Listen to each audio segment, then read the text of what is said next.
Matumal daw ang bentahan ng karneng baboy rito sa Marikina Market ayon sa tindera si Vilma Maming. Tila umiiwas daw bumili ang mga suki niya dahil sa taas ng presyo. Wala raw naman siya magawa dahil mataas din ang kuha niya sa supplier. Ang 1 kilo ng pork kasi matlaman dati natitinda pa niya ng 360 hanggang 370 pesos kada kilo. Ngayon 390 to 400 pesos na ang kada kilo. Ang pork liempo naman 390 to 400 pesos kada kilo dati. Ngayon 450 pesos na. Ay, mataas po ang baboy.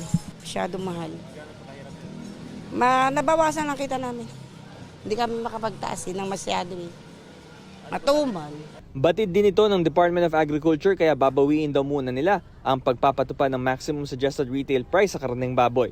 Alinsunod na rin sa hiling ng mga stakeholder. May epekto pa rin daw sa supply ng baboy ang African swine fever. Dahil sa mataas pa rin presyo ng karneng baboy, pahirapan tuloy mag-budget ang mamimiling si Marivic Pagayonan at mas pinipili na lang niya muna bumili ng gulay na lang. Mahal talaga. Kasi baboy lang eh. 800 na. Gusto mo bang mauna sa mga balita? Mag-subscribe na sa GMA Integrated News sa YouTube at tumutok sa unang balita.